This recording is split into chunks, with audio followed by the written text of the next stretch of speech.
సొలొమోన్ అనే పేరు పెట్టింది దావీదు. దేవుడు పెట్టలే పేరు సొలొమోన్కు.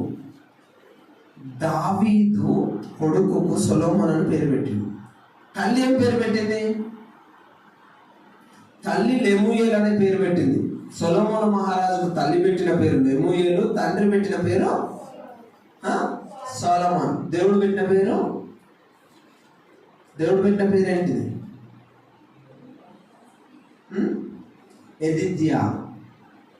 యెదిద్యా అనే పేరు దేవుడు పెట్టిండు సొలొమోను మహారాజుకు. తర్వాత సొలొమోన్ అని తండ్రి పెట్టిండు, లెమూయేలు అని తల్లి. 3 పేర్లు ఉన్నాయి బైబిల్లో. మీరు కావాలంటే 31వ సామెతలు చదువుకోండి, దాంట్లో తల్లిదండ్రులు పెట్టిన పేర్ల గురించి ఉంటుంది సామెతల గురించి. తర్వాత వచ్చేసి ఏం జరిగిందంటే, ఇశ్రాయేలీయుల రాజు అయిన దావీదు దేవుని యొక్క హృదయానుసారుడు. అవునా? దేవుని హృదయానుసారుడు. కానీ దేవుడు ఏం చేసిందంటే దావీదుకు దేవుని మందిరాన్ని కట్టే అర్హత ఇయ్యలే. ఎందుకు ఇయ్యలేదండి? చాలా మందిని యుద్ధాలు చేసి చాలా మందిని చంపి గెలిచింది రాజు. కాబట్టి దావీదు చేతులు రక్తంతో అంటి ఉన్నాయి కాబట్టి దేవుడు దావీదుకు ఆలయాన్ని కట్టే అర్హతను ఇయ్యలేదు. ఎవరితో కట్టిస్తా అన్నాడు? సొలొమోన్ నీ కొడుకుతోటి నా ఆలయాన్ని కట్టించుకుంటా, నువ్వు కట్టొద్దు అని చెప్పిండు. కానీ ఆలయానికి సంబంధించిన ప్రతి ఐటమ్ను దావీదు కొని పెట్టిండు. తర్వాత వచ్చేసి కావలసిన ఐటమ్స్ ఇంకా కొన్ని ఏంటి, దర్వాజాలు చేయించలే దావీదు. తర్వాత బలిపీఠం చేయించలే. దీనికి సంబంధించిన బలిపీఠానికి తర్వాత వచ్చేసి దర్వాజాలు అంటే డోర్ ఫ్రేమ్స్ ఉంటాయి కదా, తలుపులు, డోర్ ఫ్రేమ్స్, ఇవన్నీ సొలొమోను మహారాజు ఎక్కడి నుంచి తీసుకెళ్ళిండో తెలుసా? సొలొమోను మహారాజు అంటే అప్పుడు ఇజ్రాయెల్ దేశంతో వర్తక వాణిజ్యాలు భారతదేశానికి స్థాపించబడ్డ ప్రదేశం ఏంటిది, కాలం ఏంటిదంటే సొలొమోను మహారాజు ఇండియా నుంచి తీసుకెళ్ళిండు. అందుకనే ఇండియన్ టేక్ ఓవర్ ఉంటుంది. అంటే ఏంటి? సొలొమోను మహారాజు కాలంలో భారతదేశంతో వర్తక వాణిజ్యాలు ఏర్పడ్డాయి. ఆ తర్వాత సొలొమోను మహారాజు దేవాలయాన్ని కట్టించిన తరువాత ఈరోజు రాత్రి వరకు మొత్తం అయిపోయిందండి. మొత్తం కంప్లీట్ చేసినాక రేపు పొద్దున ఉదయకాలం 5 గంటలకు ప్రథమ బలిపీఠం చేసేయాలి, బలులు అర్పణ చేయాలి, తర్వాత పూజ చేసేయాలి. పూజ చేసే టయానికి సొలొమోను మహారాజు వెళ్ళలే. ఎక్కడికి వెళ్ళిపోయాడు? తల్లి అందరు వచ్చి అర్చకులు, ప్రధాన అర్చకులు వచ్చి తల్లిని అడుగుతారు, అమ్మా నీ కొడుకు లేడు, ఎక్కడికి పోయింది నీ కొడుకు అంటే రాజు దగ్గర పోవడానికి ఎవరికి ధైర్యం సరిపోదు. ఒక తల్లికి బెత్షెబాకు మాత్రమే ధైర్యం ఉంటుంది. బెత్షెబా కొడుకును వెతుక్కుంటూ రాజమహల్కి వెళ్ళిపోయింది. రాజమహల్కి వెళ్ళిపోతే భ్రష్టత్వం కలిగిన పొజిషన్లో ఉన్నాడు సొలొమోను మహారాజు. చాలా భ్రష్టత్వం కలిసిన పొజిషన్లో ఉన్నాడు. ఏం చేస్తూ దేవునికి అసహ్యమైన కార్యంతో, ఎవరితోటి? ఈజిప్షియరాలైన స్త్రీతోటి శారీరక సాంగత్యంలో ఉన్నాడు. తల్లి చూసింది. తల్లి చూసి రొమ్ములు బాదుకుంటూ 31వ సామెతలు రాసింది.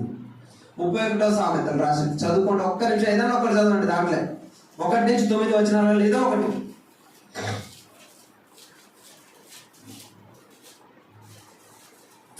త్వరగా ఆకలి అవుతుందా? నాకైతుంది, మీకు కాకుంటే త్వరగా చదవాలి. 31 సామెతలు 1 నుంచి 9 లోపల ఏదో ఒకటి ర్యాండమ్ కూడా చదివేయండి. ద్రాక్షారసము తాగుట రాజులకు తగదు అంటే ఏం చేసిండు ఆయన? బలిపీఠం పొద్దున చేయవలసిన వ్యక్తి రాత్రి తాగి పడుకోడు. నెక్స్ట్ ఫస్ట్ వచనం చదవండి. రాజైన లెమూయేలు మాటలు. నెక్స్ట్ రెండోది, అతని తల్లి అతనికి ఉపదేశము ఇచ్చిన దేవోక్తి, నా కుమారుడా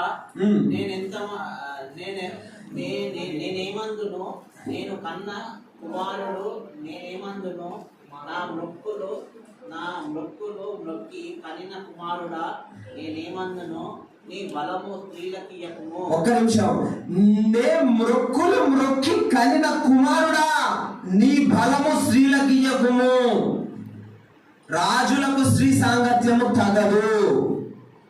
తర్వాత మద్యపానము రాజులకు తగదు అని చెప్తుడు. ఏ పొజిషన్ ఉన్నాడు? పొద్దున 5 గంటలకు పోయేసి దేవునికి బలి అర్పించాలి, ప్రథమ బలి అర్పించాలి. ఆయన వచ్చి ఏ పొజిషన్లో ఉన్నాడు? తల్లి గుండెలు బాదుకుంటూ ఏం చెప్తుంది?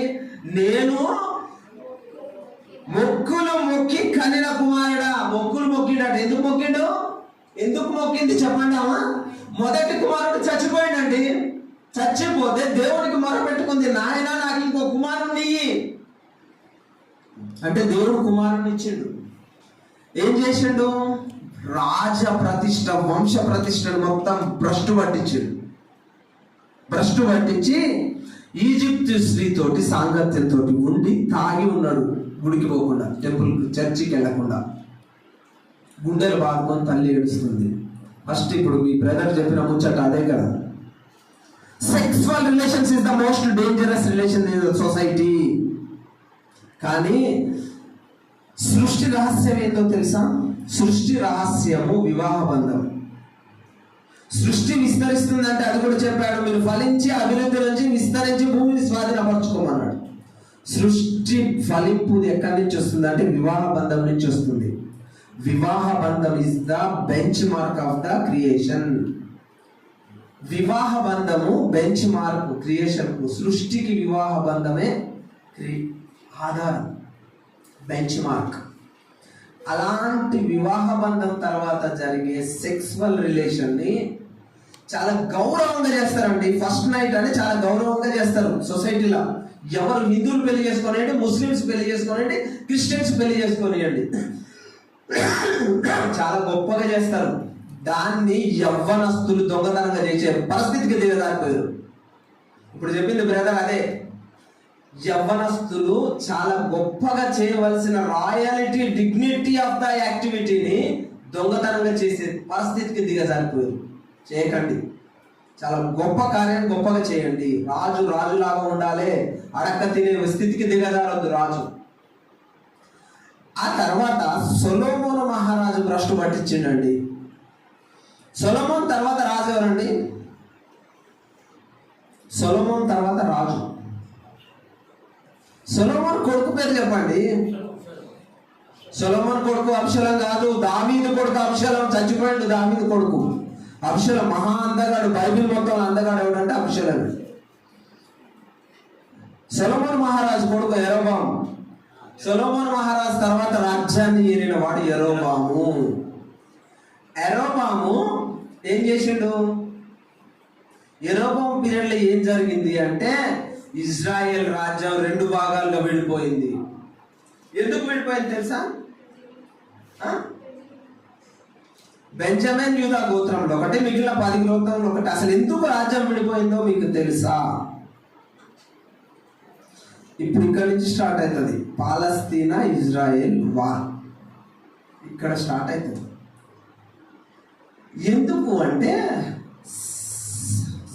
సొలొమోన్ మహారాజు స్త్రీ వ్యసన పరుడు, తర్వాత వచ్చేసి మద్య వ్యసన పరుడు.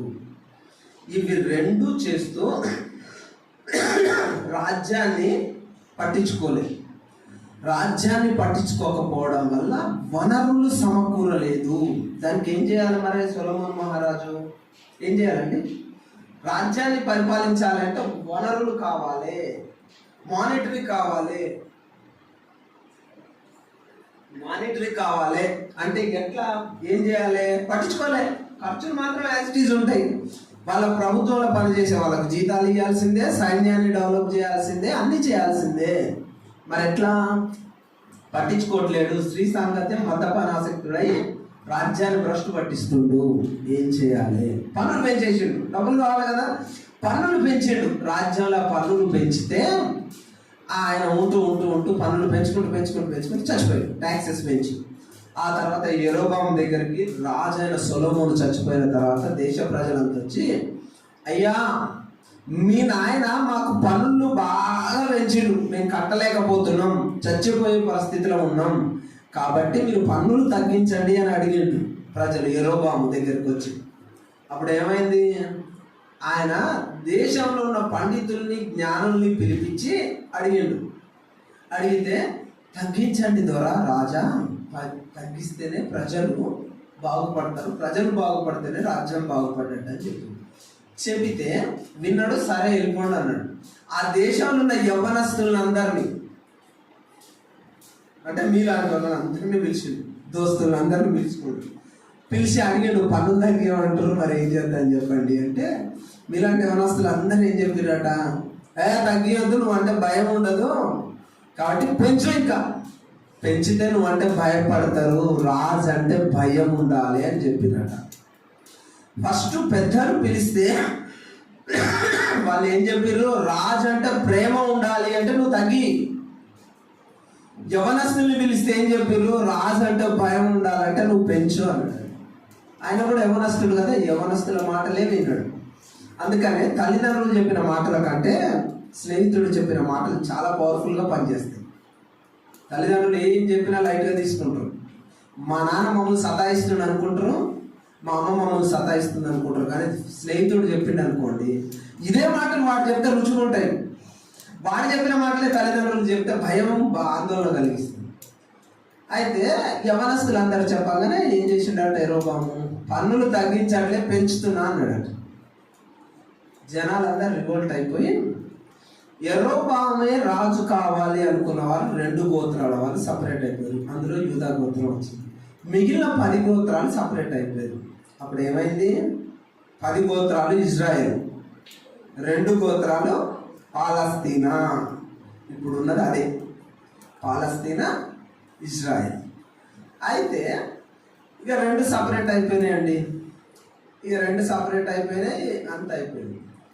ఆ యెరోబాము పీరియడ్లనే నుంచి క్రమంగా ఇజ్రాయేలు యూదా దేశాల ఆధిపత్యము, ఇంపార్టెన్స్ తగ్గిపోకుంటూ వచ్చిన తర్వాత పారసీకులు, మాదీయులు, అరబ్బులు వీటిని ఆక్యుపై చేసుకోవడానికి వచ్చారు. ఆక్యుపై చేసుకుని దేశం విచ్ఛిన్నం అయిపోయింది. విచ్ఛిన్నం అయిపోయిన తర్వాత క్రీస్తు పూర్వం 1040 ఏళ్ళ ఇజ్రాయెల్ దేశం విచ్ఛిన్నం అయిపోయిందండి. 1047 BCలో విచ్ఛిన్నం అయిపోయింది. అయిపోయిన తర్వాత వీళ్ళంతా బబులోన్కు చెరపట్టబడ్డారు. అంటే బబులోన్కు స్లావరీస్ అయ్యారు. అక్కడ బబులోన్ నుంచి పారసీకులు, మహాదీయులు వీళ్ళంతా పరిపాలనకు వచ్చిన తరువాత అక్కడ ఉన్న బబులోను దేశం బబులోనే, కానీ పారసీక రాజు ఒక ఆయన ఏం చేసిండు, ఇజ్రాయేలులందరూ బబులోన్లో చెరపట్టబడ్డరు. వాళ్ళు మొత్తం స్లావరీస్, వాళ్ళ పనులు వాళ్ళు చేసుకోవాలి, వీళ్ళు ఏదైనా ఇస్తే తినాలి, లేకుంటే లేదు. అప్పుడు ఏం చేసిండంటే వాళ్ళని పరిపాలిస్తున్న ఒక రాజు ఏం చేసిండట, మొత్తం దేశం మొత్తం అసెంబ్లీ చేసి మీటింగ్ ఏర్పాటు చేసి ఏం చెప్పిండట, ఇజ్రాయేలీల దేవుడు నాకు కనిపించి తన ఆలయం కట్టడానికి మిమ్మల్ని పంపించేసామన్నాడు. ఎందుకంటే పారసీకుల దండయాత్ర వల్ల మొత్తం దేవుని మందిరం, సొలొమోను మహారాజు కట్టిన మందిరము ధ్వంసమైపోయింది. ధ్వంసమైపోయిన తర్వాత ఆ దేవుని ఆలయాన్ని కట్టడానికి బబులోను చెరలో ఉన్న జనాలని మీ దేశానికి వెళ్ళి మీరు మీ దేవుని మందిరాన్ని కట్టేయండి, మీ దేవుడు నాకు చెప్పిండు. ఆ రాజు పేరు తెలుసా ఎవరికైనా? కాదు. ఇంకా ఊజు కాదు, సైరస్ II. బైబిల్లో కోరేషు అని ఉంటుంది. ఆయన దేవుని నమ్ముకున్న రాజు కాదు. అన్య రాజు అయిన కోరేషు దేవుని మందిరాన్ని కట్టడానికి ఇజ్రాయెల్ జనాల్ని పంపించేసింది. ఇజ్రాయెల్ జనాల్ని పంపిస్తే 3 దశలకు వెళ్ళిపోయారండి. ఫస్ట్ ఒక గ్రూప్ వెళ్ళిరు కట్టడానికి, కట్టలేకపోయారు. తర్వాత 2వ గ్రూప్ వెళ్ళిరు కట్టడానికి, కట్టలేకపోయారు. 3వ గ్రూపు నెహెమీయాతో వెళ్ళిపోయారు. నెహెమీయా లీడర్గా ఉండి వెళ్ళిపోయి మళ్ళా కట్టిన తరువాత ఏంది, రోమన్స్ ఎంపరర్స్ వచ్చేసారు. మళ్ళీ ఇజ్రాయెల్ పాలస్తీనా కంప్లీట్గా, అంటే 2 కలిపి ఒకటే రాజ్యంగా ఉన్నప్పుడు మళ్ళీ రోమియన్స్ వచ్చి ఆక్యుపై చేసారు, టెంపుల్ని కూలగొట్టిన తర్వాత అరబ్బులు స్వాధీనపరచుకున్నారు ఇజ్రాయెల్ దేశాన్ని. మళ్ళా అరబ్బుల కంట్రోల్కి వచ్చింది. అరబ్బుల కంట్రోల్కి వచ్చినప్పుడు ఆల్రెడీ రోమియన్స్ మొత్తం కూలగొట్టిన తర్వాత ఒక వాల్ మిగిలి ఉంటుంది, దేవుని మందిరంలో ఒక గోడ మాత్రమే మిగిలి ఉంటుంది. ఇది చరిత్ర, బైబిల్ ఉన్న విషయం కాదు. చారిత్రక ఆధారాలు మీకు ఇప్పుడు ఇండియన్ హిస్టరీ ఉంటుందా, 10th క్లాస్లో హిస్టరీ ఉంటుందా సపరేట్గా, 9th 8thలో హిస్టరీ ఉంటుందా సపరేట్గా, అట్లా ఓల్డ్ హిస్టరీ ఇండియన్ హిస్టరీ ఉంటుంది కదా. ఇది ఇజ్రాయెల్ హిస్టరీ బుక్స్ ఉంటాయి, ఇజ్రాయెల్ హిస్టరీకి బుక్స్ ఉంటాయి. అయితే రోమియన్స్ వచ్చేసినాక కూలగొట్టిన తర్వాత కాన్స్టాంటినోపిల్ని బైజాంటియన్ ఆక్రమించిన తరువాత, బైజాంటియన్ కాన్స్టాంటినోపిల్ నగరం అంటే రోమ్ సామ్రాజ్యాన్ని బైజాంటియన్ కాన్స్టాంటినోపిల్ని ఆక్రమించిన తర్వాత ఆయన తల్లికి కుష్ఠవ్యాధి ఉంటుంది. కుష్ఠవ్యాధి ఉంటే ఆ కుష్ఠవ్యాధి ఉన్నదని తల్లిని ఇంటి నుంచి వెళ్ళేస్తారు. వెళ్ళేయడం వల్ల ఆమె వెళ్తూ వెళ్తూ వెళ్తూ వెళ్తూ వెళ్తూ యేసుక్రీస్తుని సిలువేసిన ప్రదేశం ఏంటిది?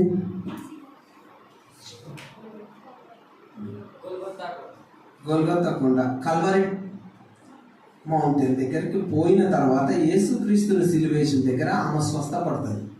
స్వస్థపడితే బైజాంటైన్ సామ్రాజ్యంలో ఉన్న రాజు ఏం చేస్తాడు, తల్లిని ఇంటికి తీసుకొచ్చిన తర్వాత నా తల్లి యేసుక్రీస్తుకి సిలువ వేయబడ్డ దగ్గర స్వస్థత పొందింది కాబట్టి రోమ్ అధికారిక మతం ఏంటిది అంటే క్రిస్టియానిటీ అని డిక్లేర్ చేసి, క్రిస్టియానిటీ అని డిక్లేర్ చేసిన తర్వాత టెంపుల్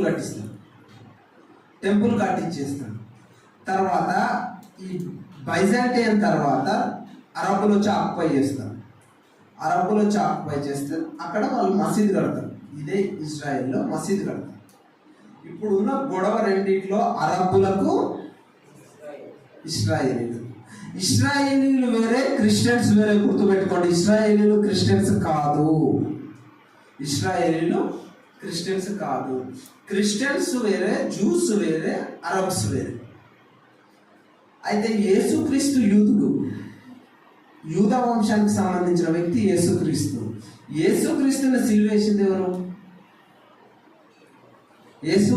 సిలువేసింది ఎవరు? రోమన్స్, కింగ్డమ్ ఆఫ్ రోమన్స్ యేసుక్రీస్తుకి సిలువేసింది. కానీ సిలువ వేయించింది జూస్. యూదులు యేసుక్రీస్తుకి సిలువ వేపిస్తారు. యేసుక్రీస్తు ఎక్కడి నుంచి వచ్చిండు? యూదా సామ్రాజ్యం నుంచి, యూదా వంశం నుంచి వచ్చాడు. కానీ వాళ్ళు ఏంది, మోషే చేసిన ధర్మశాస్త్రాన్ని, మోషే చేసిన గ్రంథాలనే ఆచరిస్తారు. ఆ గ్రంథాలకు యేసుక్రీస్తు చెప్పే బోధనలకు విరుద్ధంగా ఉన్నాయని చెప్పేసి యూదులు యేసుక్రీస్తుని సిలువేపిస్తారు. సిలువేపియడం వల్ల యేసుక్రీస్తు ఫాలోవర్స్ అంతా ఎవరు? క్రిస్టియన్స్. యేసుక్రీస్తుని ఫాలో చేసిన డిసైపుల్స్ అంతా క్రిస్టియన్స్. ఎవరిని చంపిర్రు? యూదులు యేసుక్రీస్తుని చంపారు. కాబట్టి యేసుక్రీస్తు డిసైపుల్స్ క్రిస్టియన్స్కి ఎవరు శత్రువులు? యూదులు శత్రువులు. ఓకేనా? తర్వాత వచ్చేసి అరబ్స్ తర్వాత ఆలక్సా మసీదు ఎక్కడ? సొలొమోన్ మహారాజు కట్టించిన టెంపుల్ దగ్గరనే ఆలక్సా మసీదు కట్టిస్తారు. ఇది మాదని వాళ్ళు గొడవ పడుతూ ఉంటారు. ఇక్కడ ఏంటి అంటే ట్రయాంగిల్ వార్ అన్నట్టు. క్రిస్టియన్స్కు యూదులు పడదు, యూదులకు ముస్లిమ్స్ పడదు, ముస్లిమ్స్కు క్రిస్టియన్స్, ఏ ఒక్కరికి పడదు. మా యేసుక్రీస్తుని చంపేసారని క్రిస్టియన్స్కు యూదుల మీద కోపం. అరబ్స్కి ఏంది, యూదులు చాలా బలిష్ఠులు, మమ్మల్ని ప్రతిసారి ఓడగొట్టిరని అరబ్బులకు యూదుల మీద కోపం. యూదులకు అరబ్బులు అంటే ఎందుకు కోపం? మా దేవుని మందిరాన్ని కూలగొట్టి వాళ్ళ మసీదు కట్టుకోరని కోపం. అంటే ముగ్గురికి ఒకరికి పడదు. అయితే ఏమైంది, ఈ పాలస్తీనా, ఇజ్రాయెల్ 2 రాజ్యాలని విచ్ఛిన్నం జరిగిపోయినాయి. 2 దేశాలు విచ్ఛిన్నం జరిగిపోయి యూదులంతా ఎక్కడికి వెళ్ళిపోయారు? యూరోప్కి వెళ్ళిపోయారు. యూరోపియన్ కంట్రీస్కు వలస వెళ్ళిన తర్వాత యూదులు అంటే 12 ఇండియన్స్, 12 మంది ఇండియన్స్ బ్రెయిన్ ఎంతనో ఒక యూదుని బ్రెయిన్ అంత. 6 ఫిజిక్స్ ఆఫ్ యూరోపియన్స్ అంటే ఒక 6 అమెరికన్స్, యూరోప్ వాళ్ళు ఎంత బలంతో ఉంటారో యూదు ఒక్కడు అంత బలంతో ఉంటాడు. 12 మంది భారతీయులు ఎంత ఆలోచన చేస్తారో ఒక్క యూదులు అంత ఆలోచన చేస్తారు. వీళ్ళని మొత్తం ఏం చేశారు, వీళ్ళు ఈ అరబ్ దండయాత్రలను తట్టుకోలేక పారిపోయారు, యూరోప్కు పారిపోయిన తర్వాత అక్కడే ఉండడం మొదలుపెట్టింది. ఫస్ట్ వరల్డ్ వార్లో ఏం జరిగింది, ప్రపంచం మొత్తం యూదులు వ్యాపించారు. యూకేలో ఉన్నారు, యూరోప్లో ఉన్నారు, ఫ్రాన్స్లో ఉన్నారు, జర్మనీలో ఉన్నారు, జపాన్లో యూదులు ఉన్నారు. కాబట్టి ఏం చేసారు, ఫస్ట్ వరల్డ్ వార్ యూకే అంటే జర్మనీ స్టార్టింగ్. కాబట్టి యూకే వాళ్ళు ఏం చేశారంటే, మేము మీకు మీ దేశాన్ని ఆక్యుపై చేసి ఇస్తాం, మీరు మాకు సపోర్ట్ చేయండి. ఫస్ట్ వరల్డ్ వార్ అంటే యూదులు మొత్తం యూకేకి సపోర్ట్ చేసి, యూకేకి సపోర్ట్ చేస్తే యుఎస్ కూడా యూకేకి సపోర్ట్ చేసింది ఫస్ట్ వరల్డ్ వార్లో. ఎప్పటి నుంచి ఎప్పటిదాకా జరిగింది first world? 1914 to 18. Right, good.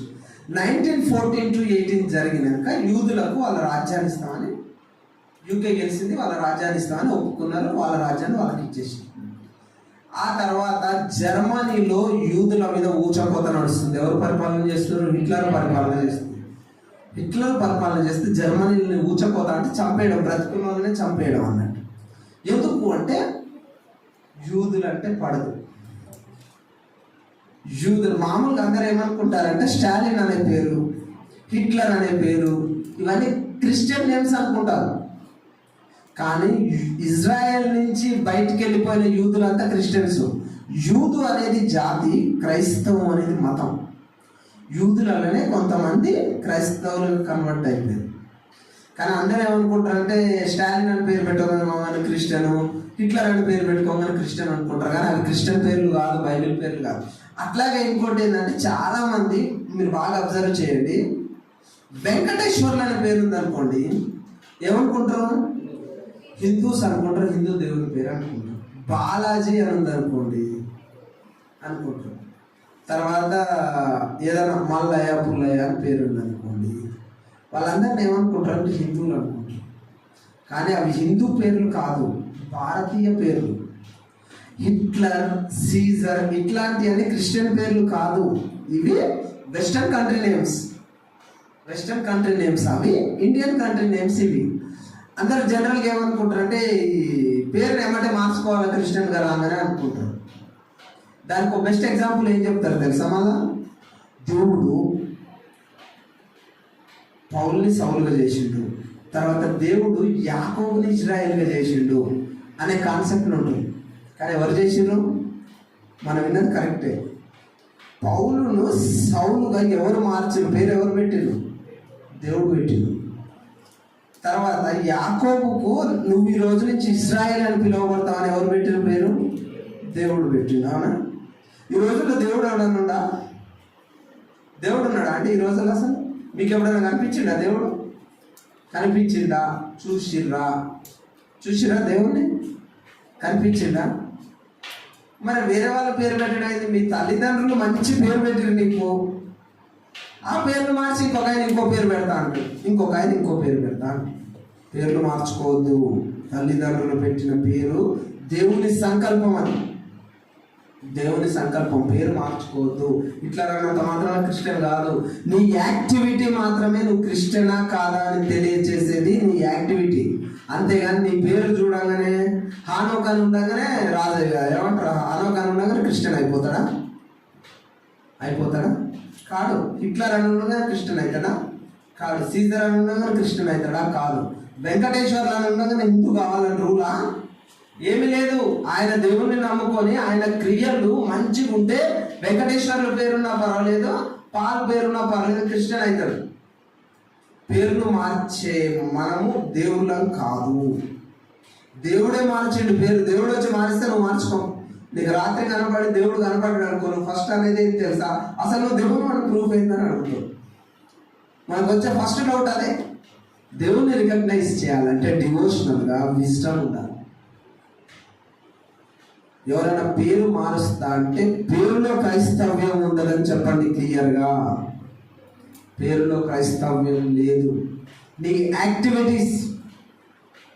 నువ్వు ఎదుటి వానికి సహాయకారి అయ్యి ఎదుటి వాడిని ప్రేమించగలిగితే క్రైస్తవునివి. కొత్త నిబంధన మొత్తం ప్రేమ గురించే చెప్తుంది. నువ్వు ఎదుటిని ప్రేమిస్తే క్రైస్తవుని, ప్రేమించకపోతే క్రైస్తవుని కావడు. నీకు హానోక్ అని పేరున్నా కానీ, ఎబేజ్ అని పేరున్నా కానీ, తర్వాత డేవిడ్ అని పేరున్నా కానీ, నువ్వు ఎదుటిని ప్రేమించలేకపోతే క్రైస్తవుని కాదు. ఒక మామిడి పండు తీసుకోండి, సబ్జెక్టు అదే సబ్జెక్టు. మామిడి పండు అనే సబ్జెక్టులో అంటే దాని గురించే మాట్లాడుతున్నాం మనం.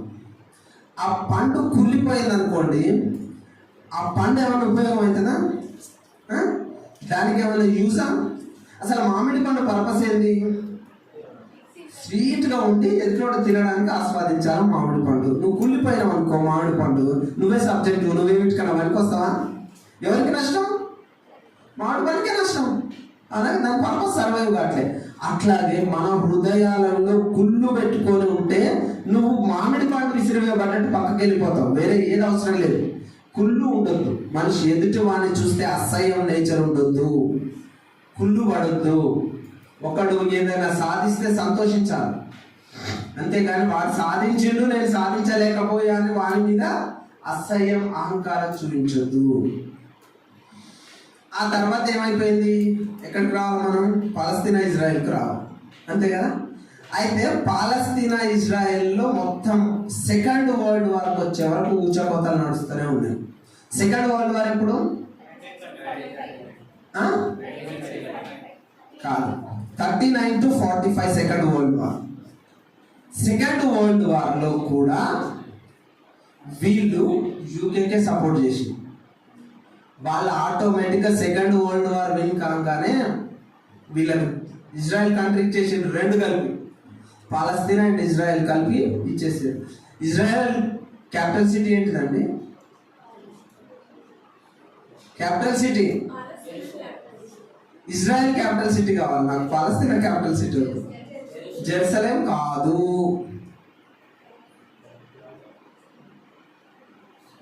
చదవట్లేరు ఆ రోజు? 10th క్లాస్లో ఉంటాయి. Israel capital city Tel Aviv. Tel Aviv Israel capital city Tel Aviv. Palestine capital city Gaza కాదు, ఈస్ట్ జెరూసలేం. పాలస్తీనా రాజధాని ఈస్ట్ జెరూసలేం, ఇజ్రాయెల్ రాజధాని టెల్ అవీవ్. Tel Aviv. మీరు చదువుకునే స్టూడెంట్సే కదమ్మా. అంటే మీకు చదువుకోవట్లేరా సరిగా? మంచి డెఫినేషన్ అడిగితే చెప్పట్లేరు. అసలు ఇండియా క్యాపిటల్ సిటీ ఏంటిది? మళ్ళీ చెప్పండి. న్యూఢిల్లీ. ఓకేనా? Previous Delhi Indian capital city. Delhi కాకముందు క్యాపిటల్ సిటీ ఏంటిది? ఇండియన్ క్యాపిటల్ సిటీ ఢిల్లీ అని చెప్పి న్యూఢిల్లీ చెప్పారు కదబ్బా. న్యూఢిల్లీ కాకముందు ఇండియన్ క్యాపిటల్ సిటీ ఏంటిది? చెప్పు, కొంచెం ట్రై చేయి. దగ్గరకు వచ్చినావు, కొంచెం ట్రై చేయి. దగ్గరకు వచ్చినావు, కొంచెం ట్రై చేయి. కొంచెం ట్రై చేయి. మా దగ్గరకు వచ్చినావు. కోల్కతా. కలకత్తా నుంచి న్యూఢిల్లీకి క్యాపిటల్ సిటీని చేంజ్ చేసిన ఆయన ఎవరు?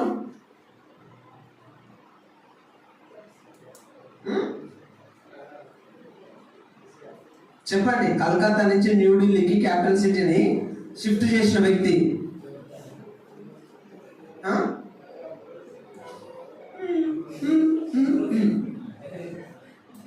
Warren Hasting.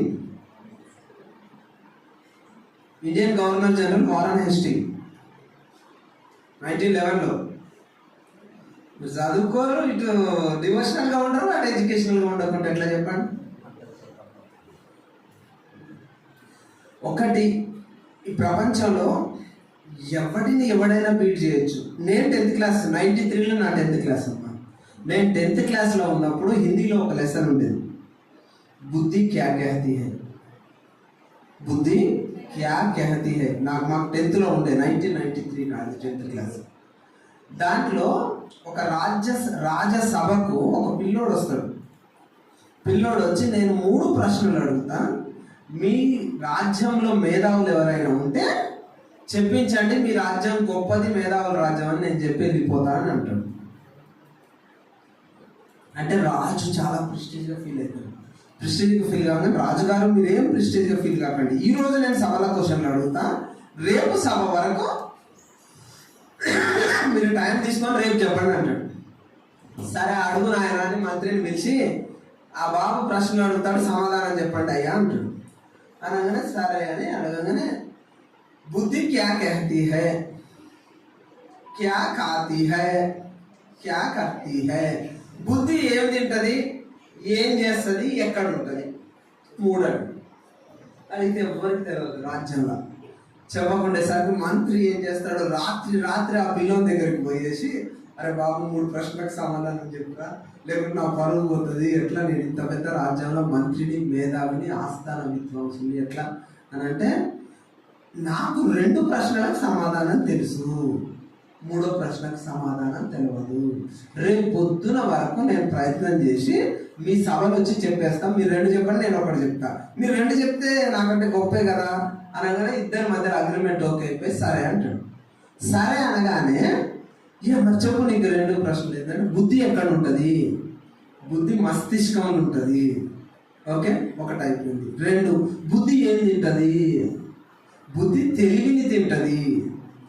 3వది బుద్ధి ఏం చేస్తుంది, ఇది నాకు రాదు, నా రాత్రికి నేర్చుకొని పొద్దున నేనే సభలో చెప్తా అనగా పోయి సభ పెట్టగానే ఇక అందరూ జనాలందరూ, రాజ్యంలో ఉన్న జనాలందరూ వస్తారు. ఈ చిన్న బుడతడు ఈ ప్రశ్న అడగడం ఏంది, వీళ్ళు చెప్పలేకపోవడం ఏంది, ఎట్లా హౌ అసలు ఏం జరుగుతుందో చూద్దామని అందరూ వస్తారు. అందరూ వచ్చేసరికి సరే అని ఇక వాడు రాగానే మంత్రి లేస్తాడు, నేను చెప్తా, నాకు తెలుసు ఆ ప్రశ్నలకు సమాధానం అంటాడు. చెప్పగా బుద్ధి ఎక్కడ ఉంటుందని నువ్వు ప్రశ్న వేసినావా, అది మస్తిష్కంలో ఉంటుంది, ఇంత చిన్న విషయం మాకు తెలియదు అనుకుంటున్నావా అన్నాడు. సరే అవునా కాదా అంటే అవును రాజుగారు, మంత్రి గారు మీరు చెప్పింది కరెక్ట్ ఉంటుంది. బుద్ధి ఏం తింటది అనే ప్రశ్నకు తెలివిని తింటది, ఇది కరెక్టేనా కాదంటే కరెక్టే మంత్రి గారు, రాజుగారు మీ ఆస్థానంలో గొప్ప వాళ్ళు ఉన్నారు అంటారు. కానీ బుద్ధి ఏం చేస్తుంది అనే ప్రశ్నకు మాకు సమాధానం దొరకలే, రాత్రి అంతా ఆలోచించినాను అనగానే ఆ పిల్లోడు లేస్తాడు, మీరు ఎవ్వరూ చెప్పలేకపోతే నేను చెప్తా అంటాడు. అందరు ప్రజలైనా పిలవండి నేను చెప్తా అంటాడు. అందరిని అడుగుతాడు, అడిగితే లేదు లేదు లేదు లేదు లేదు లేదు లేదు ఎవ్వరు చెప్పట్లేదు. రాజు కోపం వస్తుంది, వీడు మొత్తం ల్యాగింగ్ చేస్తా ఉంటే రాజుకు కోపం వస్తుంది. ఏమని, చెప్పురా నాయన, తొందరగా టెన్షన్ పెట్టకు, మాకు క్యూరియాసిటీ కలిగించకు, త్వరగా చెప్పు అని అంటే, రాజుగారు నేను సమాధానం చెప్పబోయే ముందు మీరు కోపపడనంటే ఒక విషయం చెప్తా నేను అంటే, చెప్పురా అంటే కరెక్ట్, మళ్ళీ నన్ను నా మీద కోపపడద్దు, నన్ను చంపొద్దు అంటే సరే చంపను, కోపడని చెప్పురా, ఎందుకు వెయిట్ చేయిస్తావు అనగానే సరే అని రాజుగారు ఈ ప్రశ్నకు సమాధానం చెప్పాలంటే అక్కడ కూర్చొని మాత్రమే చెప్పాలి, ఎక్కడ కూర్చున్నా చెప్పలేము అని. ఎక్కడ, అక్కడంటే సింహాసనం మీద కూర్చుంటేనే చెప్పాలి, లేకుంటే చెప్పలేము అంటాడు. రాజుకి ఇక క్యూరియాసిటీ తట్టుకోలేక, వెయిటింగ్ తట్టుకోలేక రారా వచ్చి చెప్పు నేనే పక్కకు పోతా అంటాడు. అనగానే రాజు పోయి పక్కన కూర్చొని పెడతాడు, ఎక్కి కూర్చొని బుద్ధి ఏం చేస్తుంది అంటే ఈ పని చేస్తుంది. బుద్ధి ఏం చేస్తుంది, ఈ పని చేస్తుంది, రాజుని సింహాసనం దింపుతుంది, అనామకుల్ని తీసుకొచ్చి సింహాసనం ఎక్కిస్తుంది.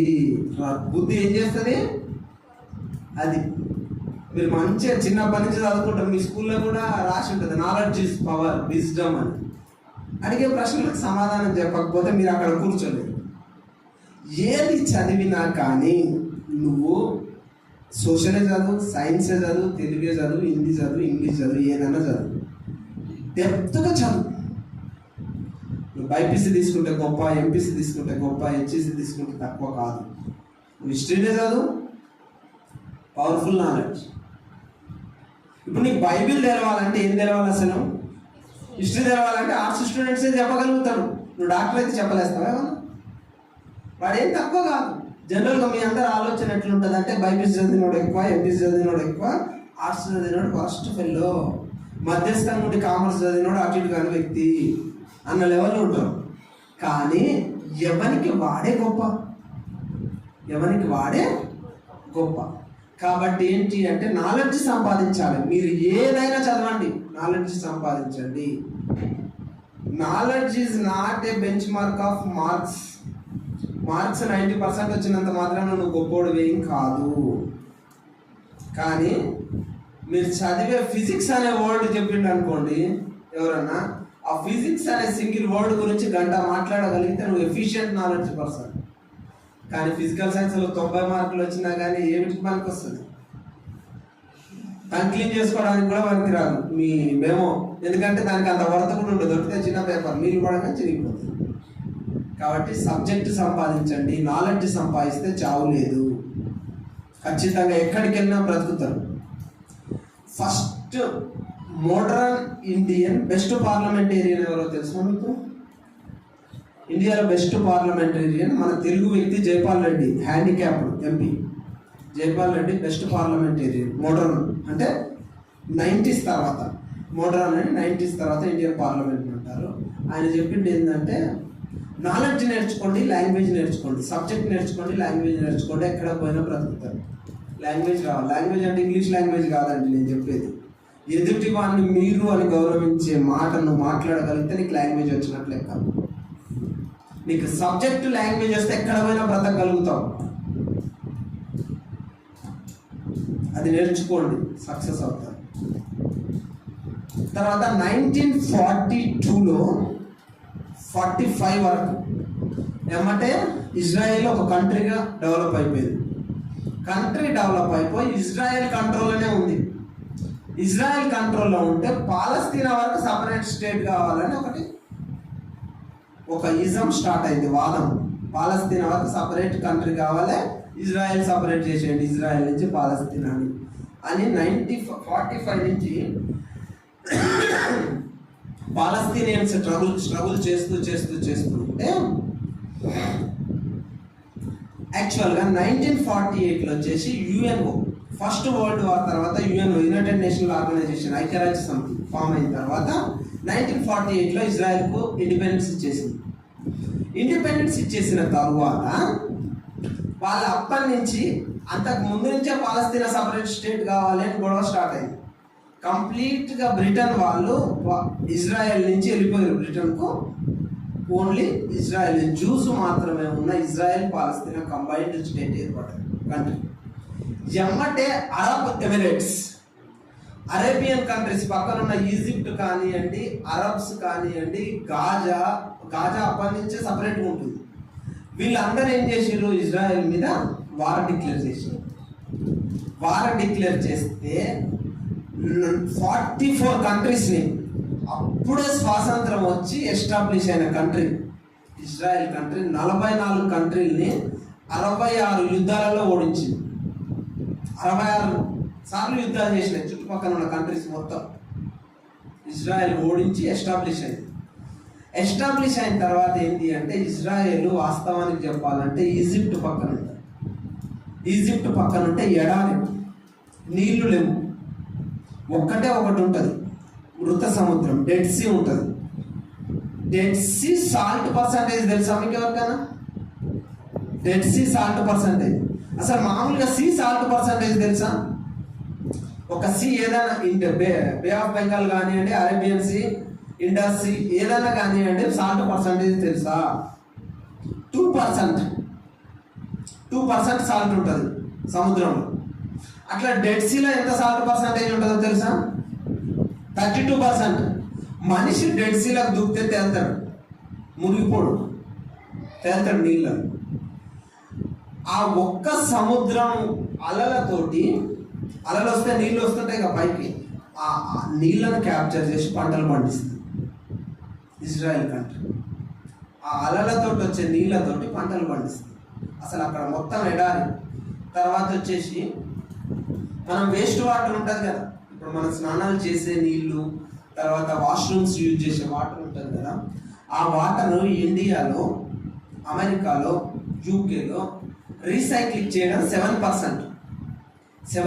మనం యూజ్ చేసిన వాటర్ని మోస్ట్ డెవలప్డ్ కంట్రీస్లో 7% రీసైక్లింగ్ చేసి మంచినీళ్ళుగా కన్వర్ట్ చేసుకుంటారు. మళ్ళీ పంటలు పండించడానికి అది ఇది మన ఇండియాలో కూడా.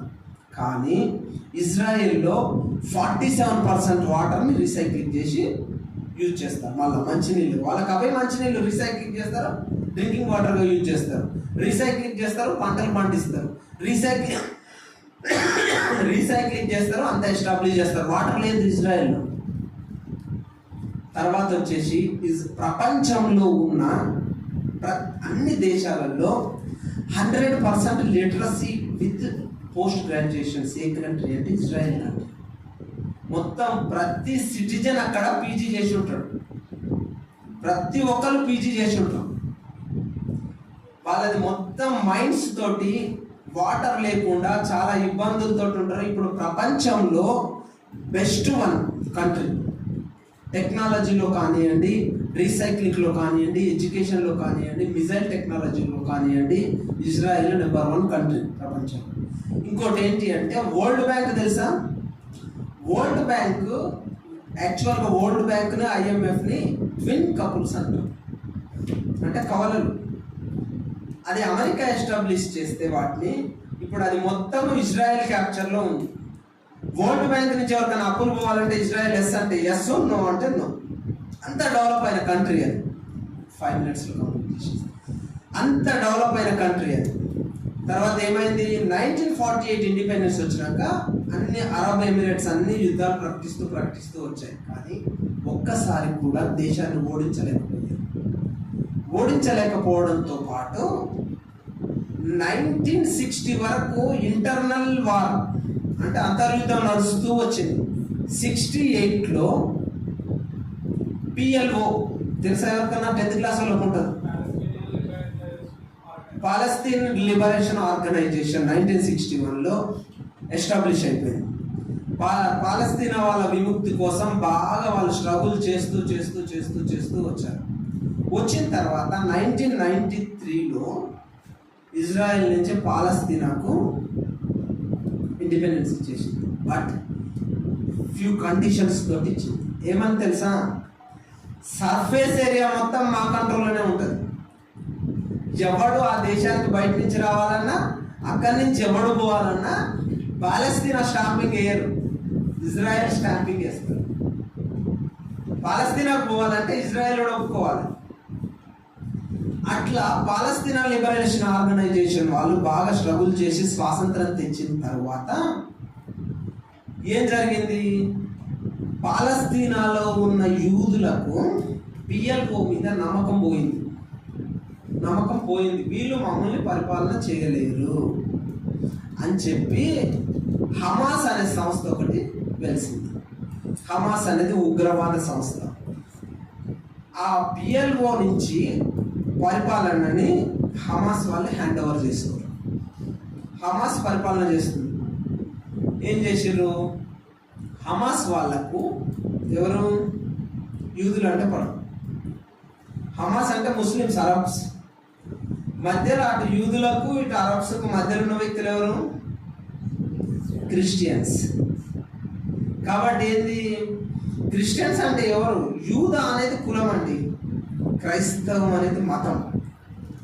కొంతమంది యూదులు క్రైస్తవులుగా కన్వర్ట్ అయిపోయారు, కొంతమంది యూదులు ముస్లింగా కన్వర్ట్ అయిపోయారు. ముస్లిం వాళ్ళ పాలనలో పాలస్తీనా ఉంది. ఇప్పుడు హమాస్ ఏం చేశారు, వీళ్ళు పోయేసి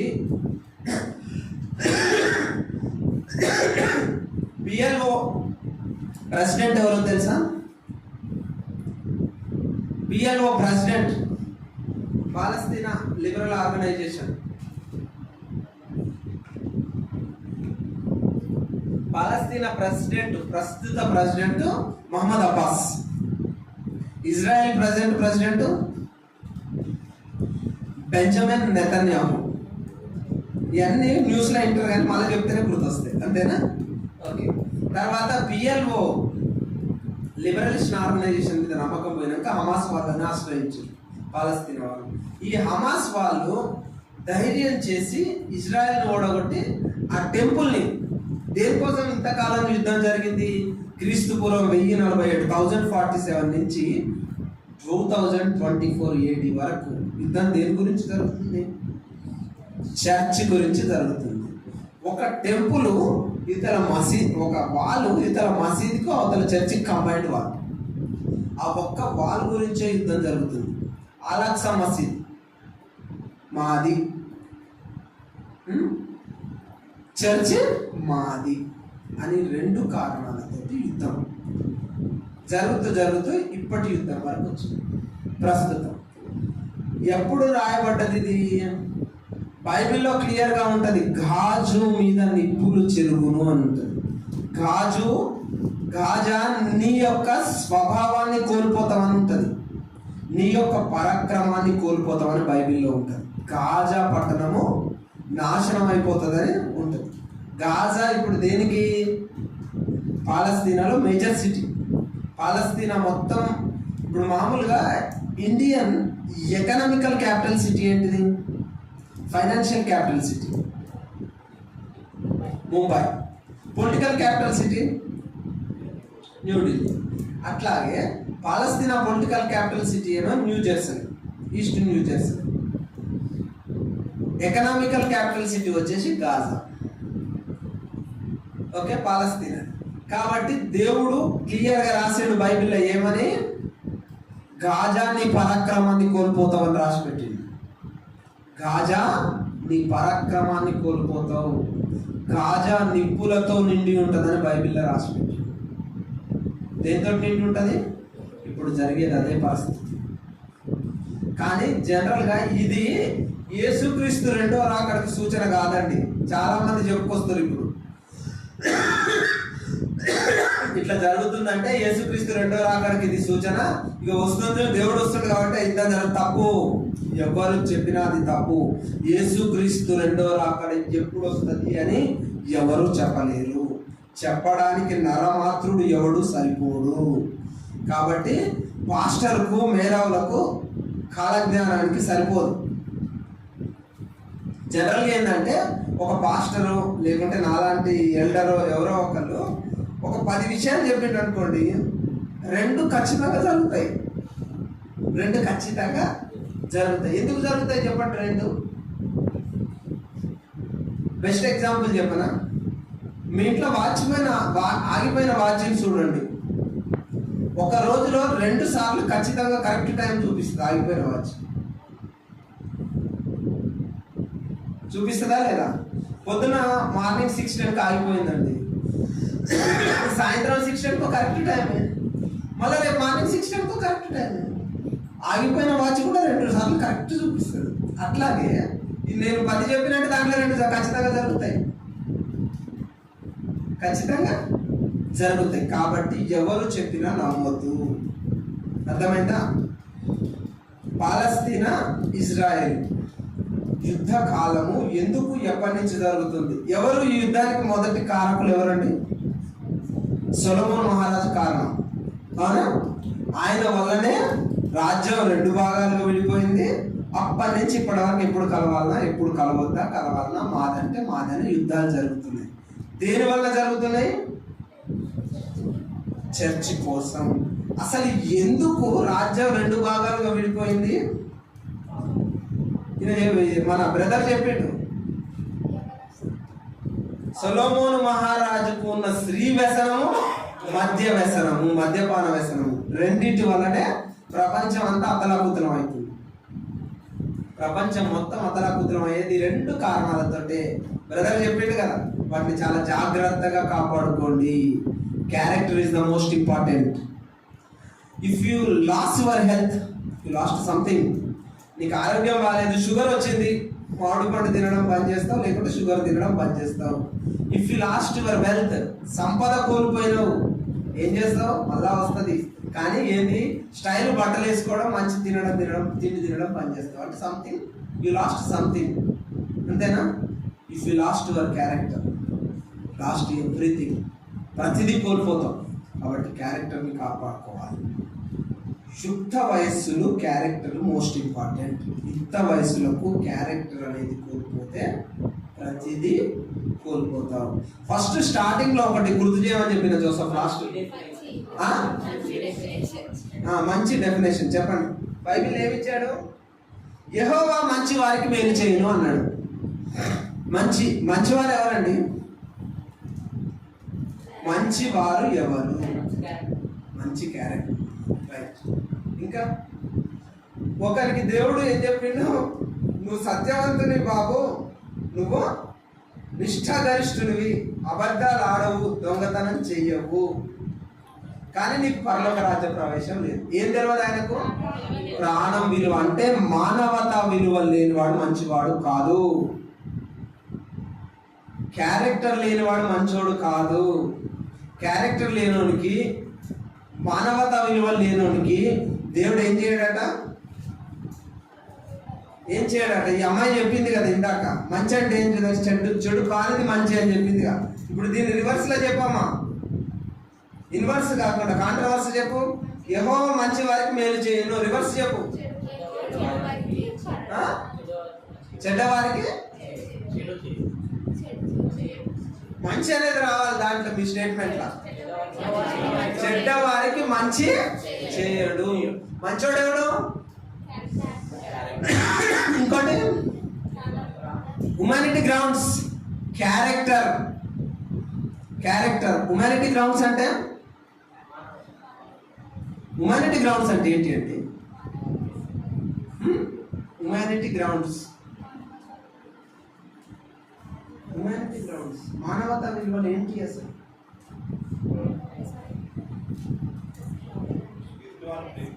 ఎదుటి వాళ్ళని ప్రేమించడం. ఎదుటి దాకొద్దండి, ఫ్యామిలీలో ఉందాం, బయటకు వద్దాం. కరెక్ట్ మా. తండ్రిని తండ్రిలాగా గౌరవించడం మానవతా విలువ. తల్లిని తల్లిలాగా గౌరవించడం మానవతా విలువ. అక్కని అక్కలాగా చూడడం, తమ్ముడిని తమ్ముడిలాగా చూడడం, అన్నని అన్నలాగా చూడడం. ఇంతవరకే, వేరే అవసరం లేదు. మీరు 4 walls లోపల నుండే ఆలోచించండి. మానవతా విలువలు అంటే ఏంటి? సక్రమమైన రిలేషన్స్ మెయింటైన్ చేయడమే మానవతా విలువలు. అవి లేని రోజు సమాజం భ్రష్టు పట్టిపోతుంది. అవి లేని రోజు. ఆదాముకు దేవుడు ఏ పండు తినొద్దని చెప్పిండు? ఒక చెట్టు అంటే ఆ చెట్టుకు పేరు లేదా?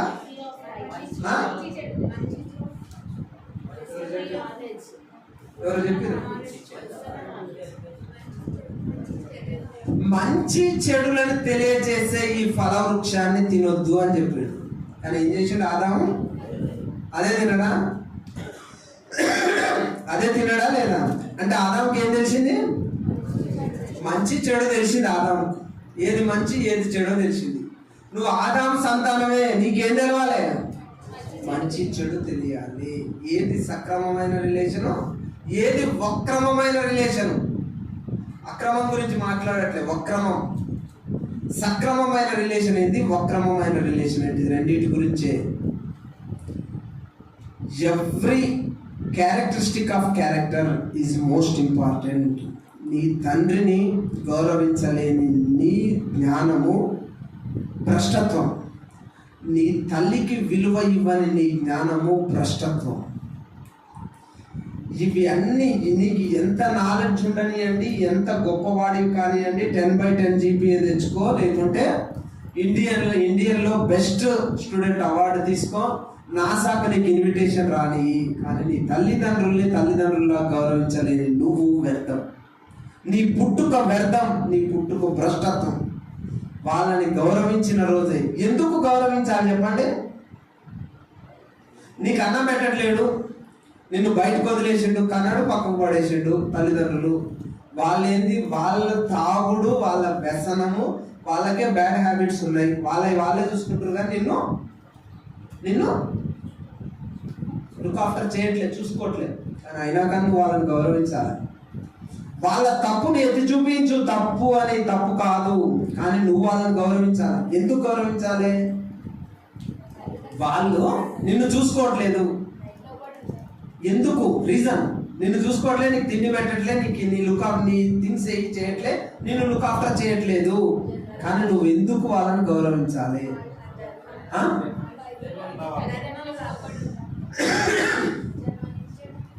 రైట్. జన్మనిచ్చిరు, నిన్ను ఈ భూమికి ఎంటర్ చేసిన వ్యక్తి వాళ్ళే, నీ జీవితానికి కారణం వాళ్ళే, కాబట్టి వాళ్ళని గౌరవించు. వాళ్ళు లేకపోతే నీకు ఈ జీవితం లేదు. నిన్ను చూడకపోని, నిన్ను పెంచకపోని, జన్మనిచ్చిర్రు, గౌరవించు. నిన్ను ఈ భూమికి పరిచయం చేసిరు, గౌరవించు. చాలా మంది తల్లిదండ్రులు చూడరు, గొప్పలైన వాళ్ళు చాలా మంది ఉన్నారు. కాబట్టి తల్లిదండ్రులని తల్లిదండ్రులాగా గౌరవించండి, అన్న తమ్ముళ్ళని అన్న తమ్ముళ్ళలాగా గౌరవించండి, అక్క చెల్లెలని అక్క చెల్లెలాగా గౌరవించండి. ఒక్క నిమిషంలో క్లోజ్ చేస్తాం. ఒక బెస్ట్ ఎగ్జాంపుల్ చెప్పి, ప్రతి ఒక్కళ్ళకు బ్రదర్ చెప్పిండు ఏమి జెండర్ డిఫరెన్స్ అట్రాక్షన్ బాగుంటుందట అండి.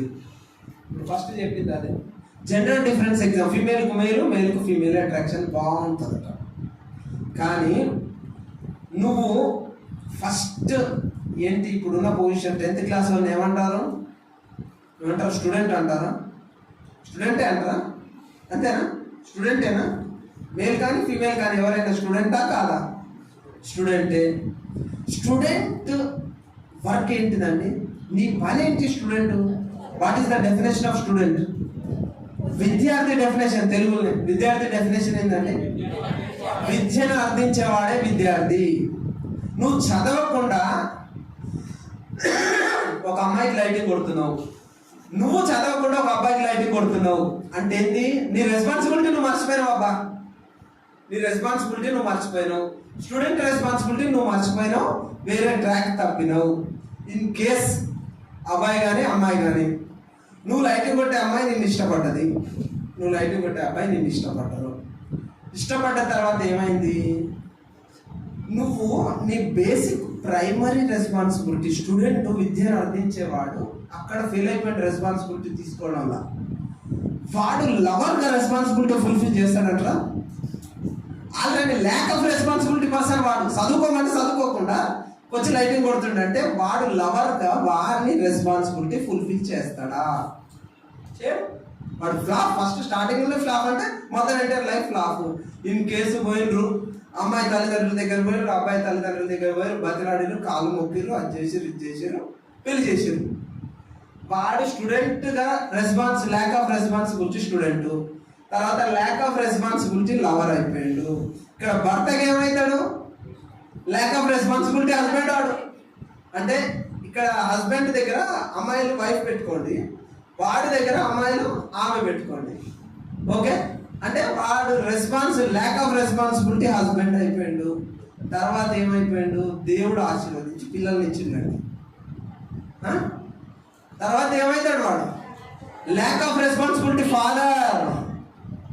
అంటే వాడు ఒక్క దగ్గర ల్యాక్ ఆఫ్ రెస్పాన్సిబిలిటీ చేస్తే వాడు ల్యాక్ ఆఫ్ రెస్పాన్సిబిలిటీ ఫాదర్ అయిపోతుండు కదా, అంటే ఆ పిల్లల రెస్పాన్సిబిలిటీ తీసేస్తుండు కదా.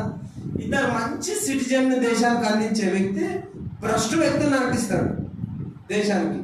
అప్పుడు ఏమవుతుంది? దేశం మొత్తం భ్రష్టు పట్టిపోతుంది. అంటే ఒక్కరి వల్ల ఏం జరుగుతుంది? దేశం మొత్తం భ్రష్టు పట్టిపోతుంది. కాబట్టి రెస్పాన్సిబిలిటీ పర్ఫెక్ట్గా చేసేవాడిని లవ్ చేయండి. ఎవరు లవ్ చేసినా పర్ఫెక్ట్గా రెస్పాన్సిబిలిటీ ఫుల్ఫిల్ అయ్యేటప్పుడు లవ్ చేయండి. వాడు మోసం చేయడు, రెస్పాన్సిబుల్గా మంచిగా చదువుతాడనే గ్యారంటీ. కానీ అసలు వాడు లవ్ చేస్తున్నట్టు రెస్పాన్సిబిలిటీ ఉన్నట్ట లేదు. కాబట్టి ఏం చేయాలి? మీరే ఆలోచించాలి. అది కాబట్టి మీరే ఆలోచించుకోండి. కాబట్టి మన రెస్పాన్సిబిలిటీ మనం ఒక్కటి ఫుల్ఫిల్ చేసుకుంటే చాలు. జ్ఞానం సంపాదించండి, ఎక్కడైనా నీకు ఐడెంటిఫికేషన్ వస్తుంది. జ్ఞానం లేకపోతే ఐడెంటిఫికేషన్ రాదు. ఓ చర్చిలోకి వెళ్ళినాక నీకు బైబిల్ జ్ఞానం ఉండాలి, ఒక క్లాస్లోకి వెళ్ళావంటే ఒక సబ్జెక్ట్ నాలెడ్జ్ ఉండాలి, ఒక సొసైటీలోకి వెళ్ళావంటే సొసైటీ నాలెడ్జ్ ఉండాలి. ఉప్పేసినట్టు ఉండాలని చెప్పారు కదా. ఉప్పేయడం అంటే ఏంది? రుచిగా ఉండాలి. నువ్వు మాట్లాడితే రుచిగా ఉండాలి. అసలు నువ్వు మాట్లాడితే ఇంకొంచెంసేపు వినాలనే ఫీలింగ్ కలగాలి. అది ఉప్పేసినట్టు ఉండడం. కాబట్టి మీరందరూ అట్లాగే ఉంటారని నా ఎక్స్పెక్టేషన్. ఉంటారా? సప్పబట్ట ఆకలేదు. ఒకసారి చెప్పేస్తే భోజనానికి వెళ్ళొచ్చు.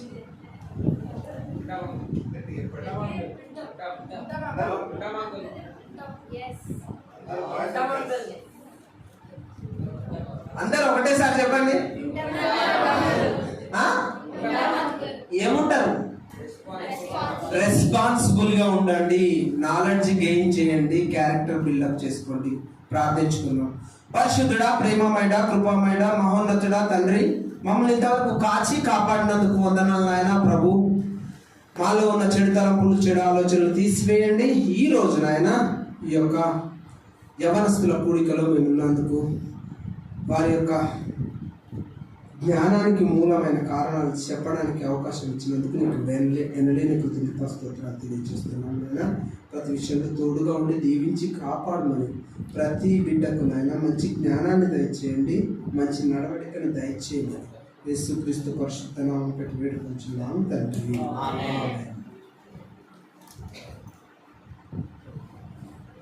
Thank you brother. God bless your family.